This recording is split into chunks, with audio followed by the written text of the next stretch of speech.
2024 সালে বাংলাদেশে শিক্ষার্থীদের নেতৃত্বে হওয়া সরকার বিরোধী আন্দোলন দমনে প্রাণঘাতী অস্ত্র ব্যবহারের নির্দেশ দিয়েছেন শেখ হাসিনা বলে দাবি উঠেছে একটি ফাঁস হওয়া অডিও রেকর্ডিং ঘিরে। বিবিসি আই এর ফরেন্সিক বিশ্লেষণে বলা হয়েছে, অডিওটি অবিকৃত এবং এতে হাসিনার কণ্ঠ নিশ্চিতভাবে শনাক্ত করা গেছে। এই অডিও নিয়ে আওয়ামী লীগ অফিসিয়াল বিবৃতি এবং সজীব ওয়াজেদ জয়ের ফেসবুক পোস্ট অ্যাকাউন্টে ভিন্ন কথা বলে। সজীব ওয়াজেদ জয় তার ভেরিফাইড ফেসবুক অ্যাকাউন্টে লিখেছেন, বিবিসিতে প্রচারিত অডিও রেকর্ড হল 2016 সালের 1 জুলাইয়ের। সেদিন গুলশানের হোলি আর্টিসান বেকারিতে জঙ্গি দমন অপারেশন থান্ডারবোল্ট পরিচালিত হচ্ছিল।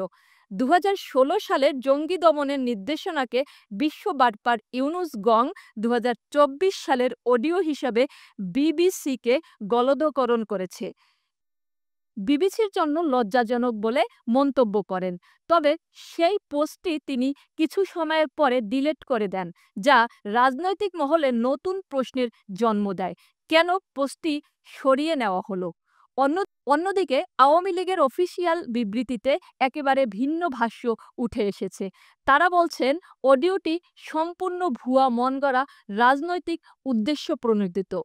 জননেত্রী শেখ হাসিনার মানহানি করার জন্য অডিওটি বর্তমান সরকার ও আওয়ামী লীগের রাজনৈতিক প্রতিপক্ষদের যোগসাজশে কৃত্রিম বুদ্ধিমত্তা ব্যবহার করে তৈরি করা হয়েছে।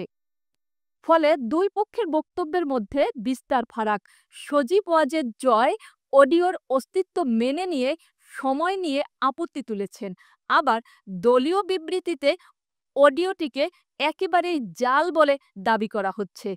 এই বিভ্রান্তিকর অবস্থায় শুধু রাজনৈতিক বিভাজন নয়, তথ্য ব্যবস্থাপনার ঘাটতির দিকেও ইঙ্গিত করে।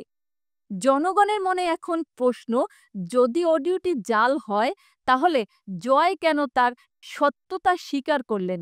আর যদি সেটা আসল হয় তবে পোস্ট কেন মুছে দেওয়া হলো?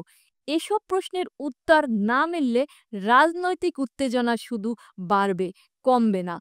এমন আরও আপডেট পেতে আমাদের সঙ্গেই থাকুন।